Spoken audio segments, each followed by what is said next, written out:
Okay, welcome back. We're working on finding the continuous time Fourier transform. So I've got two examples here. A, find the Fourier transform of this guy, and then B, find the signal whose Fourier transform is this guy. And they look very similar, and so this example with A and B combined is going to demonstrate the duality property. And also it's going to turn out it's going to demonstrate the Heisenberg uncertainty principle. Okay, so let's start with A. So I'm given x of t, I want to find its Fourier transform, so I'm going to need the analysis equation. So this is x of j omega equals the integral from minus infinity to infinity of x of t e to the minus j omega t dt. And so if you notice, actually, well, maybe you don't notice, maybe I should plot this. X of t, if I plot it, it's 1 for t less than this parameter t1, so absolute value. So it would be like this. This would be t1, and then it would be 0 outside of that range, and this would be minus t1. Okay, so that's what our signal looks like. So the integral then only has to go from minus t1 to t1, because beyond that, or outside of that range, we're adding 0 to the integrand, so we don't need that range. And then in that range, the signal is 1, so I can just leave off x of t, and I've just got e to the minus j omega t dt as my integral, and that's fairly easy to integrate.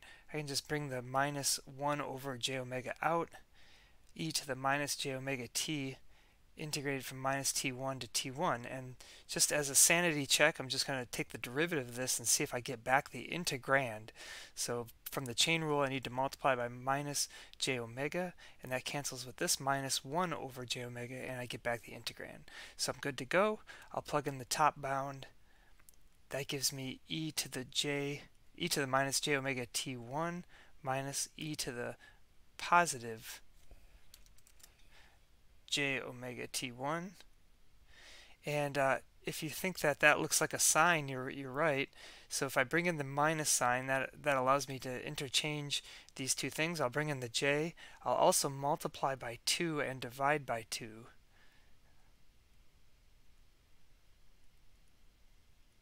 So I have this,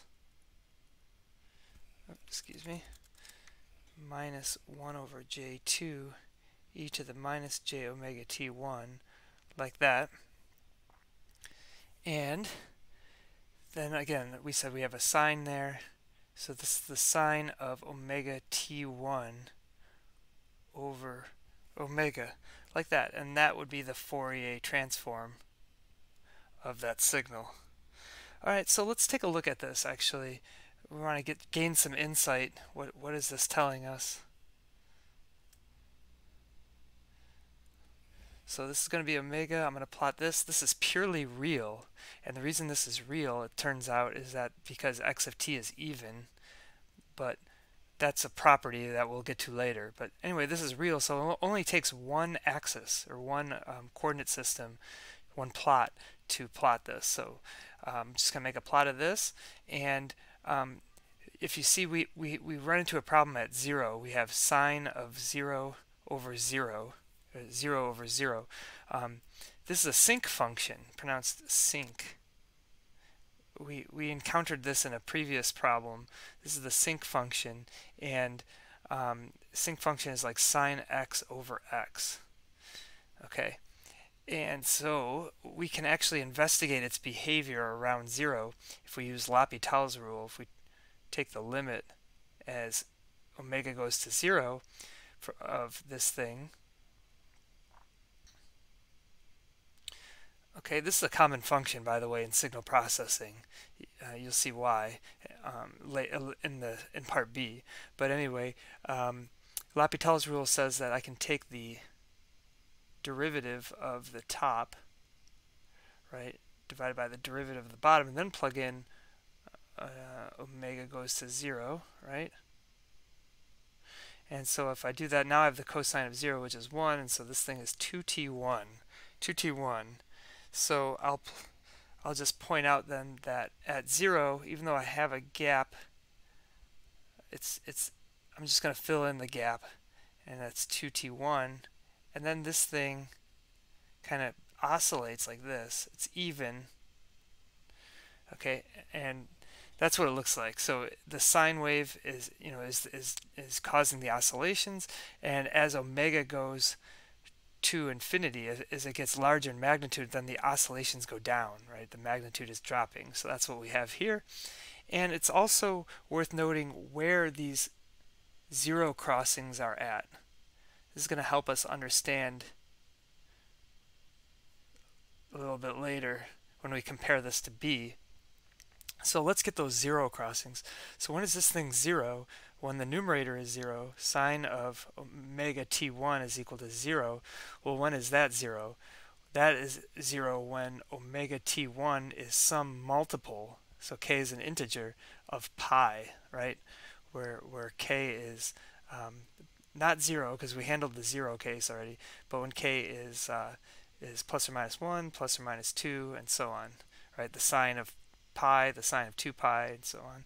So then we get that those zero crossings are when k pi equals 0. Oh no, excuse me. When k, I guess we're solving for omega. That's what I wanted. When omega is equal to k pi over t1. Okay, so this first zero crossing is when k is equal to 1. That's pi over t1. This second one is 2 pi over t1, 3 pi over t1, 4 pi over t1. So they're regularly spaced. And then we have the negatives over there as well. Okay, so that is our Fourier transform. And I'm going to try to... I'm going to delete some of the work, so feel free to pause the video. But I'm going to try to save the result, because we're going to compare the result with what we're going to see next in part B. So I'm just going to move the result up here, or over here, I guess. So we're just going to remind ourselves that that is the solution to A, right? X of j omega is equal to that thing. We'll put a box around it. Okay, so this thing and this thing are pairs, right? This rectangular pulse has the Fourier transform, this sinc function. Now let's go to B. Find the signal whose Fourier transform is this rectangular pulse. So now we need the synthesis equation. X of t equals 1 over 2 pi, the integral from minus infinity to infinity of x of j omega e to the j omega t d omega. Okay, so same thing kind of applies here. I'm not going to plot this because the plot is similar to this, but it's 1, or it's 1 within the range minus w to w, and that's a parameter of the wave, and it's 0 else, so we don't even have to consider that range. And then within that range it's 1, so I can just leave it off and just write e to the j omega t d omega like this. Okay. And by the way, why is this one so important? This, because it's in frequency, a square pulse in frequency is an ideal low-pass filter. So we've talked about ideal low-pass filters before, and so this is going to be interesting to us. What signal has this Fourier transform? So now if I do the integration, keep the 1 over 2 pi, I can just multiply by 1 over j omega there, and then I've got e to the j omega t evaluated from minus w to w. And so I'll just check myself. Derivative of e to the j omega t, the j omega comes down in front, cancels this with this 1 over j omega, and so that leaves me with the integrand. So I'm good to go.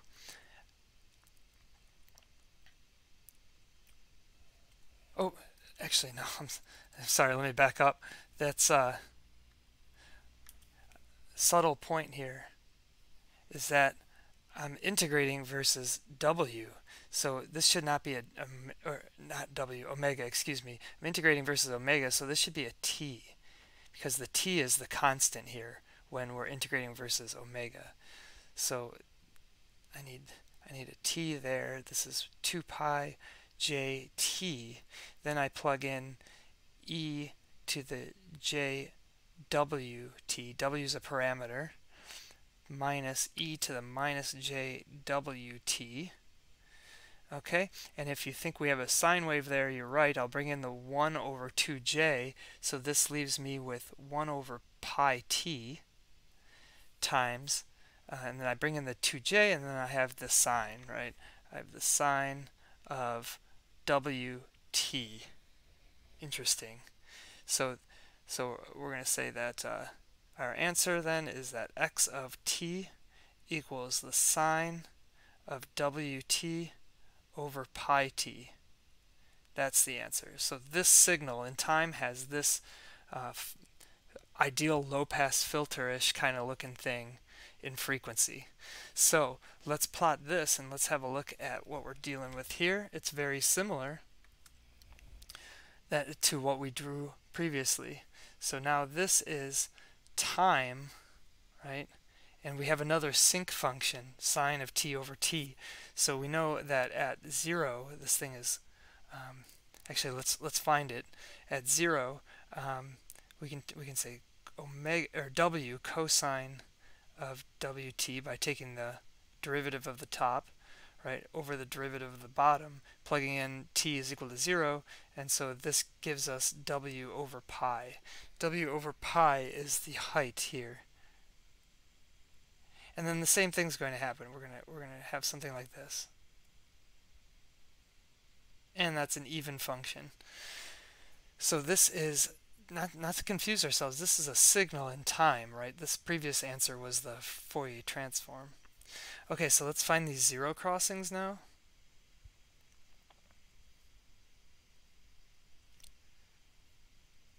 Okay, so when is this 0? When is the sine of wt equal to 0?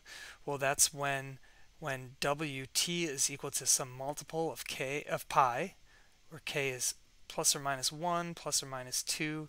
We handled the 0 case already, and so that means that t is k pi over w.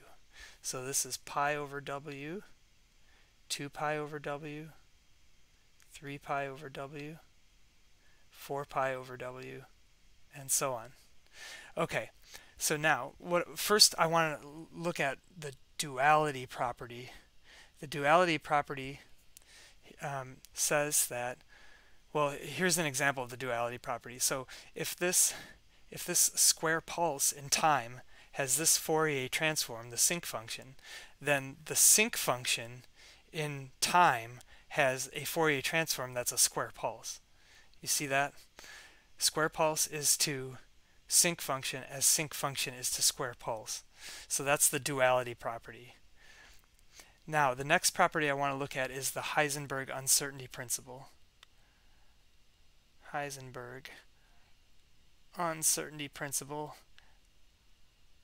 Heisenberg uncertainty principle is a principle from physics, from quantum mechanics, but it applies here, and it says that as you spread out more in time, you contract more in frequency, and vice versa. So let's observe that, and that's why we found the zero crossings. So let's look at our first pair here from part A, right?